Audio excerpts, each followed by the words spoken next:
There is a growing feeling among the Adivasi people of Jharkhand that in this newly created state, given to them only in name, they stand at the crossroads.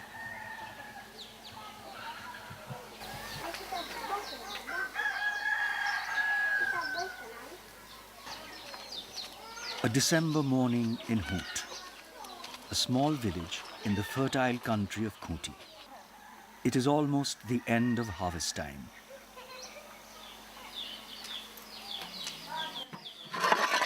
The paddy that stood tall in the fields is mostly cut. There is rice in every home. For now, life is easy.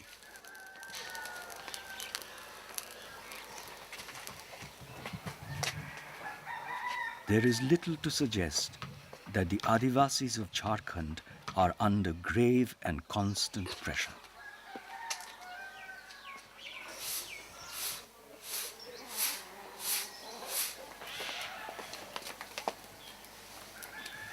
For just a few weeks, life is like the old times.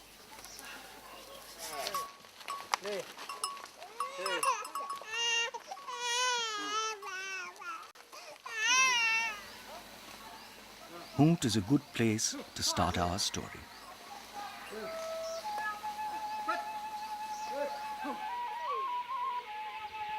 The Adivasi people began to dwell in Jharkhand over 2,500 years ago. Of the 4 large tribes who settled here, having arrived close upon each other, the earliest to come were the Munda.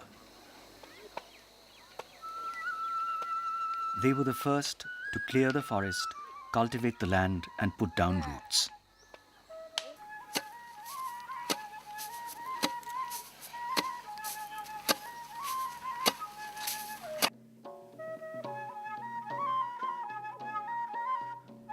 The Munda were followed by the Ho, and they were soon joined by the Santhal, along with the Oraon.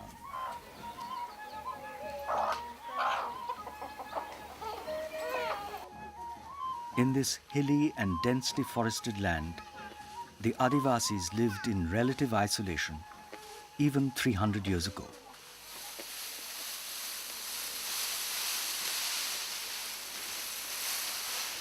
Dosi randi dosi porjangan ko atala singi tege tala bugi kan te ko tayo kita tala kula bana bin bana mara mara bana kita tala ulang ni se bapura sala pura tana sindo tala guri puro rege tala sindo pura chen pura tana singi tege tala se bapura. Underlying their deeply shared world was a shared faith in the sacredness of nature, the creation of Singbonga, the Supreme Being.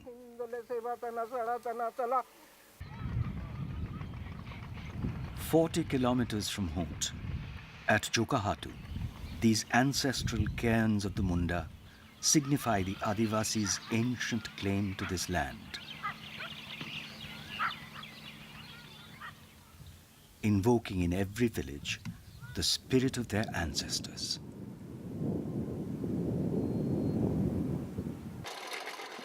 Traditionally, the Adivasis' tools were the axe, the plough, the bow and arrow.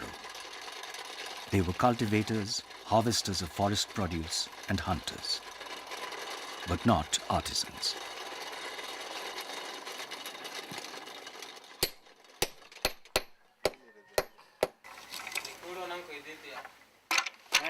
The world they fashioned from the wilderness was not complete without the tradesmen who settled among them, becoming over time their Moolvasi brethren, co-sharers of their environment.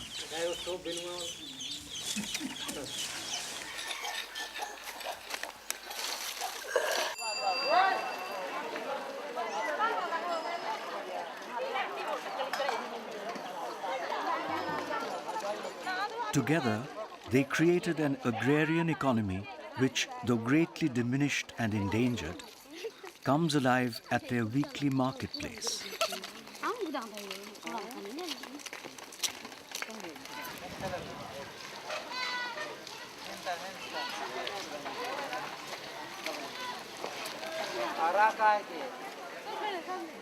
The cereals and vegetables they grow in their fields are mostly consumed at home.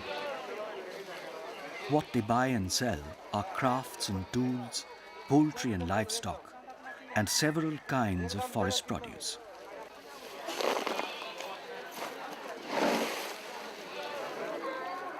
Their forests, now so widely destroyed, have been a perennial repository of food, medicine, and merchandise.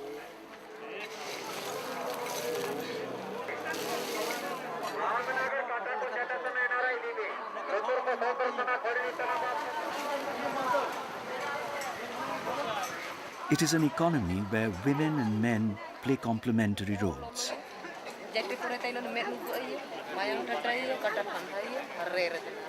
An economy that depends on ecological knowledge and practice.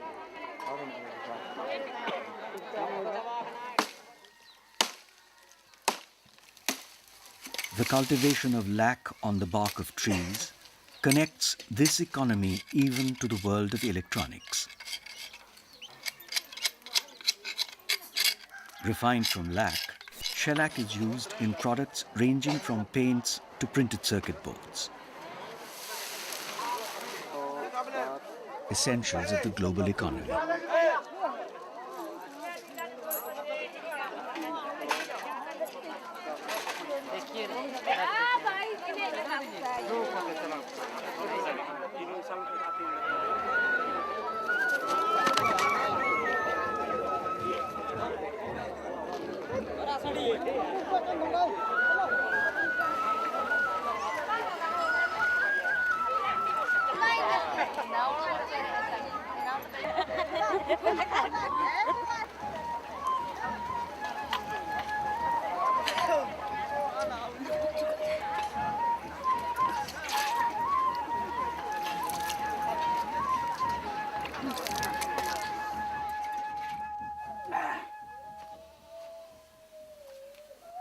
Respected as an elder in the country around Hoot, Ghanshyam Munda's knowledge of ailments, minerals and medicinal plants is depended upon by his people.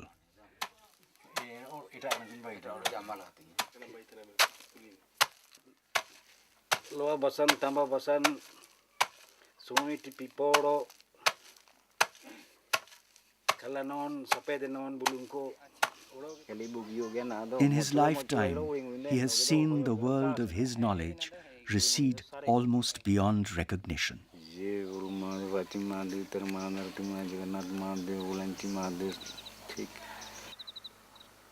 Every autumn at harvest time, Adivasis remember. Once, this land had something for all. खेती बाती तो बहुत दम बरिया पियारी हेरता मी मुनु दम जम हो बतन तई और पूरा अड़दा बुआ दिसुमरे बाबा के का संभळावतन तई किन और गोड़ा पड़ी करे इनके हो बतन तई किन राड़ी गंगाए को दे सो बेनो कम खेती ना और ना कुता हो बतन इनका हराम होड़ को समय रे दो मोत बारी को खेती लेगा को इन साल भर के जमे काच बतन तई किन सीधा बीर बहुत तई किन ना बीर लेले में गोटा जंगल जड़ी उठाओ जना मपरान दारू कुतार में ना Hana na mga bandata ama loyong tara daru ko tode na daru kana cimtan bir tai kine na daru ko sare kana ane bir ko cimpina pran daru sarjam daru hatana daru je hati kudu oko daru matan nai nage ana kore mena bir kule ko budi ko sida do ale upuding rechana meram henta ta hari me मेरा मैं थे बाकी था मैं गे मैंने क्या orchid किया और अपन हम निर्जीना मेरा मैं आर्किड किया चिल के तेने ता बुड़ी लेता लो तुम जना एंता ने एंताम चैनो का एन सिंगी हचूरते लोग बुड़ी कोड मोतन ताई की अरे को ता code मोतन Ghanshyam Munda knows that his world may well become a thing of the past.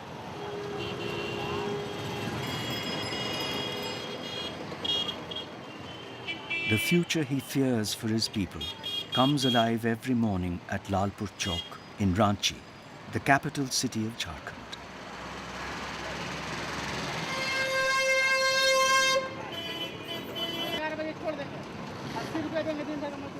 The chowk becomes the meeting place of two kinds of people.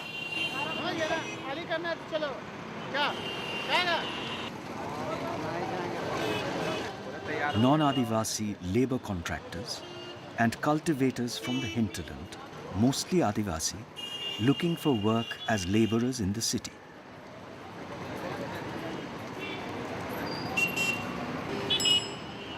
Destruction of the Adivasi habitat has entered its final phase. The disabling of Adivasi agriculture, crippling its mainstay, the small cultivator.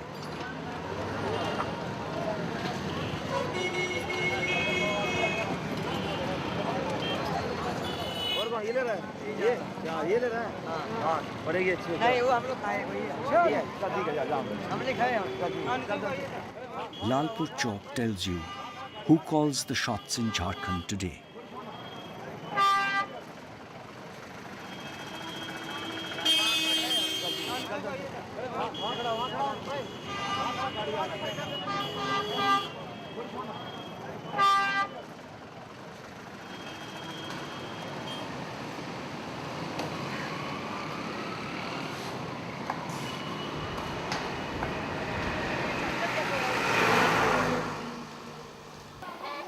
"20 kilometers from Ranchi, the village of Bargutu could really be anywhere in Jharkhand.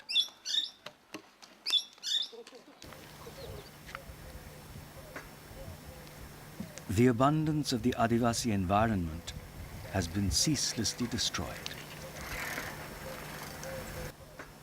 Land that gave the Adivasis 2 crops a year now lies fallow, except after the rains.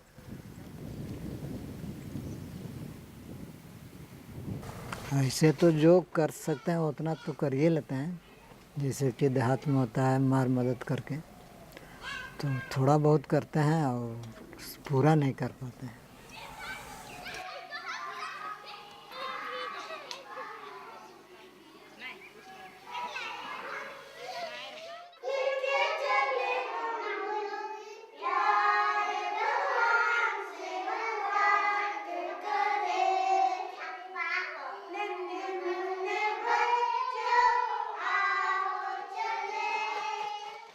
The prayer of Bargutu's children faces very difficult odds.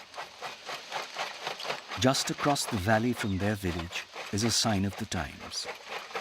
A ripped-up hillside and a stone quarry where the women and children of Bargutu find work as coolies. अभी ऐसा स्थिति में है कि कृषक खदान में खड़ते हैं तो चावल लाते हैं, फिर वो खाते पीते सब साफ हो जाता है।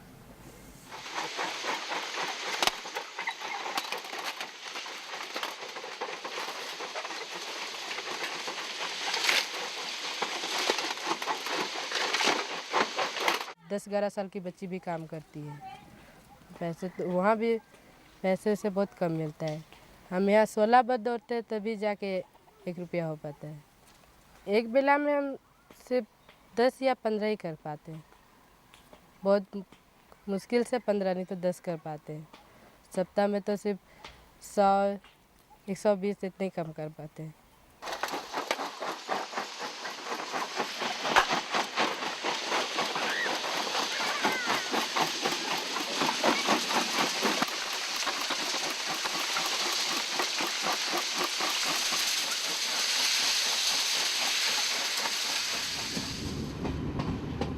The Adivasis of Jharkhand remained outside the political orbit of Gangetic India till the Mughals, beginning with Akbar, mounted several expeditions to bring Chota Nagpur under their control.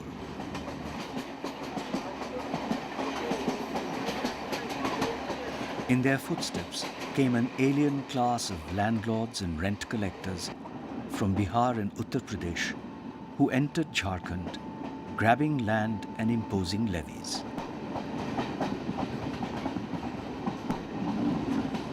The Adivasis called them Diku, or foreigner. From here on, the Diku became a persistent thorn in their flesh. But things really began to change for the Adivasis after 1765, when the Mughals handed over the provinces of Bengal, Bihar and Orissa to the British. Chota Nagpur, Singhbhum and the Santhal Parganas came under the East India Company.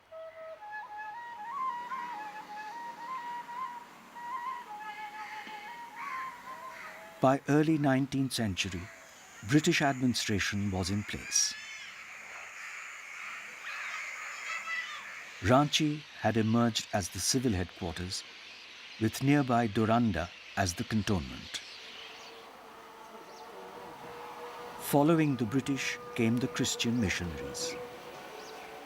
The German Lutheran mission started in 1845. The Catholics and the Anglicans followed. The missionaries' study of Adivasi languages and culture and closeness to the British won them a growing flock.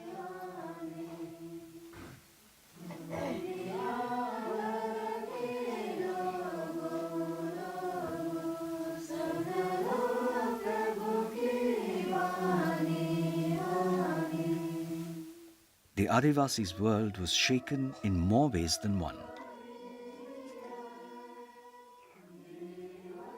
As Diku landlords grew numerous and oppressive, the Adivasi repeatedly rose against the Diku and the British. The epochal uprising of Birsa Munda from 1895 was the violent crest of more than 100 years of Adivasi resistance.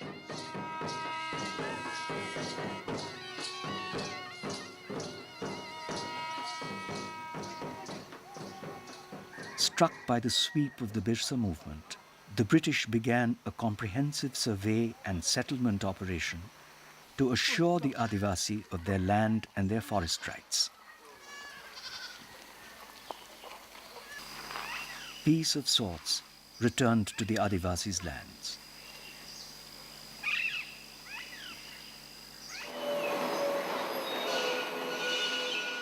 But it was at this time, with the discovery of coal and iron, that Adivasi history was set on a wholly different road.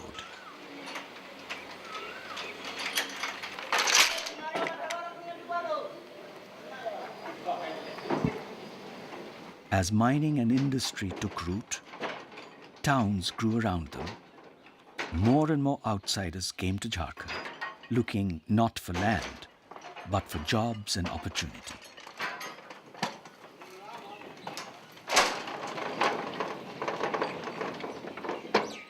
Two world wars and growing British Indian industry jolted Adivasi society into the industrial age.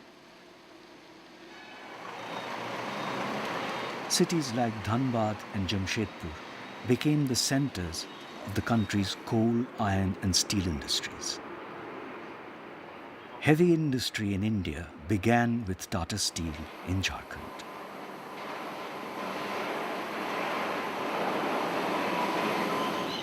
But the scale of industrialization till this time was limited. The British Empire was on its way out, and mining technology remained underground. The Adivasi environment remained intact,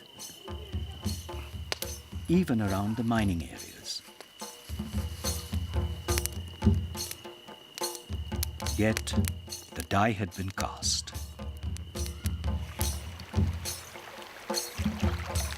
Independent India's agenda of industrial development, spelt out in the second and third national five-year plans, set in motion massive and irreversible transformation of the ecology of the Chota Nagpur Plateau and its river valleys. In this scheme of progress, the Damodar River Valley became hostage to a grand design to stimulate industrial and urban development in eastern India. By the middle of the 1960s, a network of 6 dams and 7 power stations made the Damodar and its tributaries the mainstay of the region's power and water supply.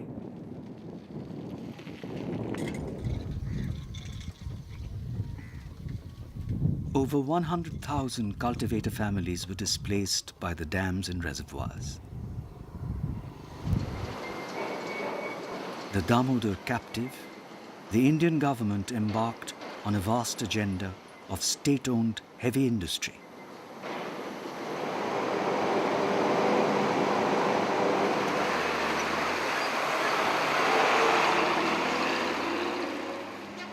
The centerpiece was a 2 million ton integrated steel plant at Bokaro.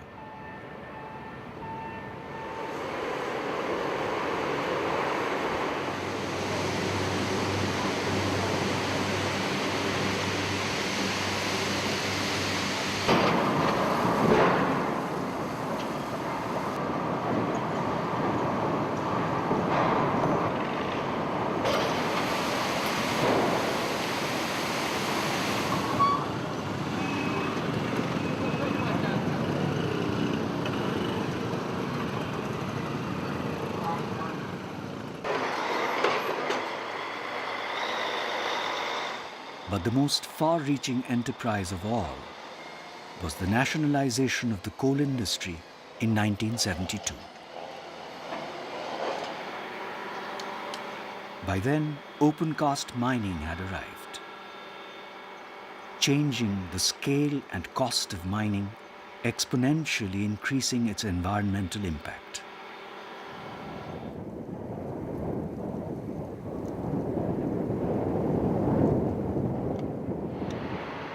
Three central government coal companies started operating in Jharkhand.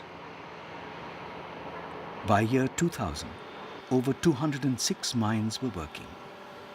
140 are open-cast mines, accounting for 80% of coal production in Jharkhand.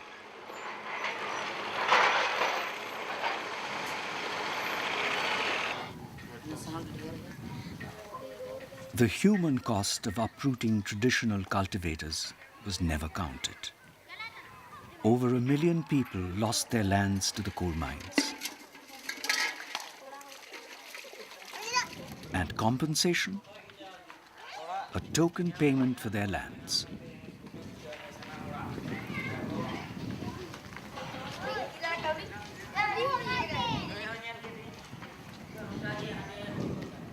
A few tried to make it in government rehabilitation projects. The multitude became the Adivasi sub-proletariat of a non-Adivasi urban Jharkhand.